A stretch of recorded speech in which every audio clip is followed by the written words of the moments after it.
to my channel.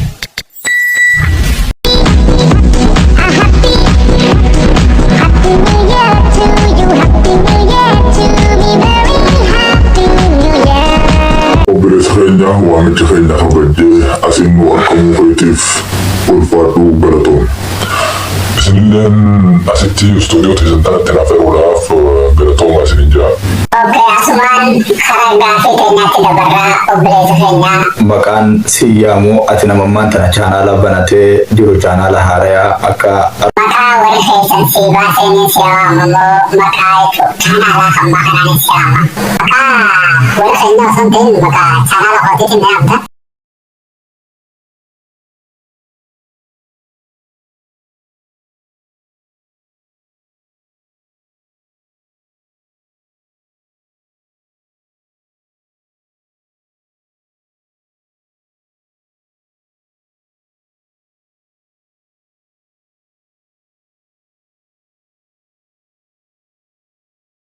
Okay, maaliif maqaa chaanala kana filachuu dandeesse maqaa jechuun warra keessan itti beekumsanirra.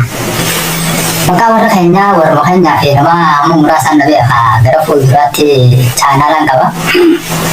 Sababa chaanala kanaatiin namoota hedduudhaan waliin bareeyyatti yaada waan hin ta'eef bakkuma chaanala kootiitti illee amte. Ati asumaan uummata Oromooillee baay'inaan akkasi baran barbaaduu keeteettu maatii keessatti baatee maqaan kan ka'e. Yoo rabbi fedhee dandeettii akka qabnuu fi waan silaa hojjechuu dandeenyuun mul'ata gara fuulduraatti akkas qabna.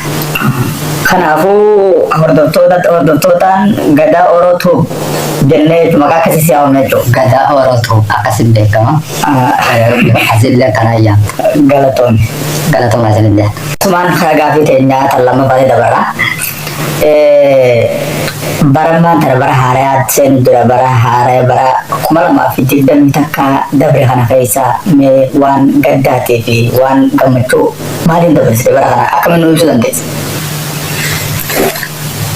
Bara 2020 takka qofa osoo hin taane baruma darbee eegaan dalleebi'a jidduu bara kana bara akka bara gaddaa tokkotti yaadadha. Yoona fi baraan tokko taa'e mareedha. Maaliif yoona fi jennee waan dhaloota keenya duraas waan gaddaa qofaa dhagayaa dhalanne akkasuma waan gaddaa osoo dhageenyu guddannee as geenye ammallee waan gaddaa keessa jirruuf waan gaddaa na dhagama malee gammachuu bara kanaa gammachuu qaba hajamu hin qabu. Maaltu si gaddisiise bara kana keessa?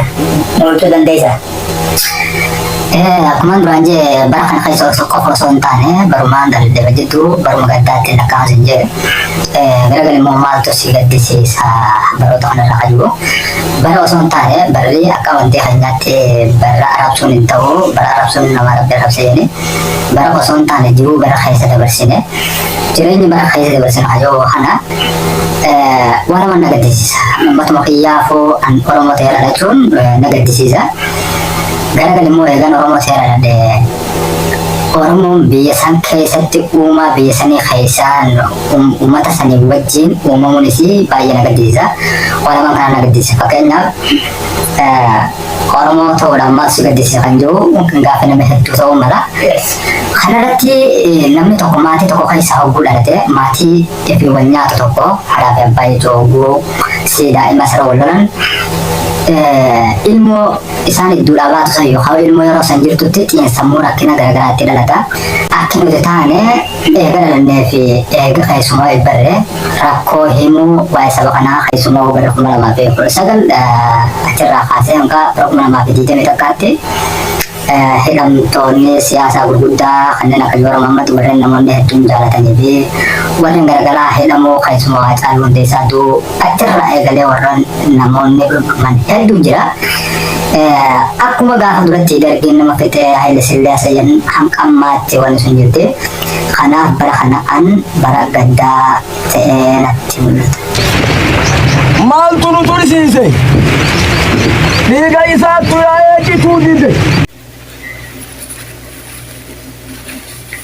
Oromoo ta'uuf ittiin gaddeettee duuba Oromoo san saba san guutuu saba biraatti jijjiiruu feetamoo ifiif saba kanarraa jijjiirrachuu feetamoo Mee maalirraa akkana jechuu dandeesse gaafin ta'e gaafii uummata adda addaatiin nama hedduu yeroo asitti agarru adda taatee dhufte namni kaan gaafin isaan nuuf dhiyeessan Oromoo tahuu hiyyaaf hedduun fitti gammada ittiin hin boona jechuu warra akkas jaanii gaafin tanteetu maaliif akkana ta'uu dandeesse hagamta akkamee irraa nu ibsi. Oromoo ta'uu ittiin gaddoonni hin jiruuf hedduu rakkina keessaa dhalannee rakkina keessaa dhufne akkasumallee ammas rakkina keessa jira irra guddaa wahuma sabaa oguu yaadatutti si rakkisa sammuun keessa dhiphata amma soba jijjiiruu feetamoo ta'eetiif jijjiirachuu feetoo kan jiru osoo jijjiiradheef osoo bakka itti jijjiiratan jiraatee jijjiirates sindhiisu fakkeenyaaf namni jijjiiratee gosa galaa yookaan akkas akkasii jira malee saba jijjiiruun hin danda'amu osuma jijjiirattee bakkuma jijjiiratta sanuu ta'isee